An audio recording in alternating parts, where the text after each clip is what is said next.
Tukianza na tukio lenyewe, ni tukio la kusikitisha kwa sababu Sheikh Jabir hakufariki kifo cha kawaida. Sheikh Jabir amekuja, amechukuliwa nyumbani kwake akiwa hai na watu ambao wanasemekana walikuwa na gari, na kwa mujibu wa taarifa inasemekana gari ile inafanana na gari aina ya Noah, na wakaondoka naye huyu mtu akiwa salama. Lakini usiku ule ndio ikapatikana taarifa kwamba amekutwa pembezoni mwa barabara, ameshafariki. Sasa jambo hili linatishia sana kwa sababu Jabir ni kiongozi wa dini ya Kiislamu, ni mtu maarufu hapa nchini, na matukio haya yamekuwa yanaendelea kutokea hapa nchini. Uzito mkubwa sana unakuja pale ambapo inapofika mahala kwamba hakuna namna ya mahala gani utapeleka tatizo hili litapelekwa na likasikilizwa likafanywa kazi.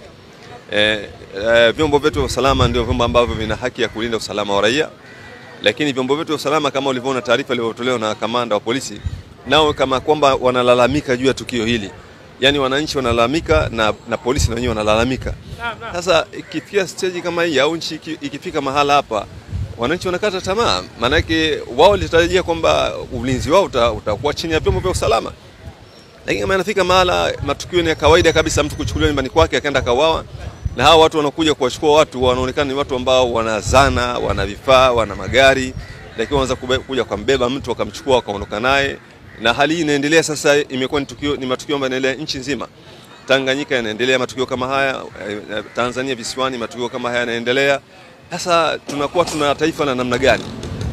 Na sisi tuna wananchi matumaini yao ni vyombo vya usalama viwalinde.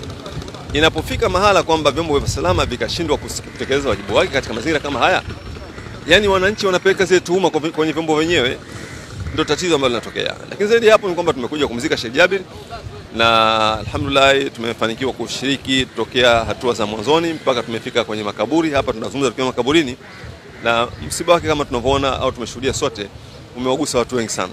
Wamekuja watu hapa wa kaliba mbalimbali na watu wengi kabisa. Alhamdulillah tumezika na tumemaliza salama. Kwa kweli ni tukio ambalo limetugusa. Kifo cha Sheikh Jabir kinatoa taswira ya kwanza, hasa katika masuala ya usalama, kwa sababu matarajio makubwa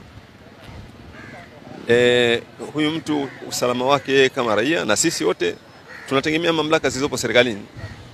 Lakini kama tunavyoona kwamba mtu kachukuliwa na mpaka leo hii haijulikani nani kamchukua ile mtu na baadaye kaenda kumuua. Kama nilivyosema huko mwanzoni, polisi na wenyewe wanatoa taarifa kana kwamba kutoa taarifa tu, yani watu wajue kama mwili umekotwa, taarifa ambayo ingeweza kutoa mtu mwingine wa kawaida yote. Lakini watu hawapati matumaini sasa baada ya hiyo taarifa ni nini kinachofuatia.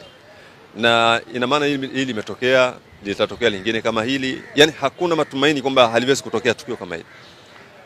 Sasa nafikiri kuna umuhimu mkubwa sana wa umma, yani kutafuta namna ya kuweza kuwafikia hawa viongozi.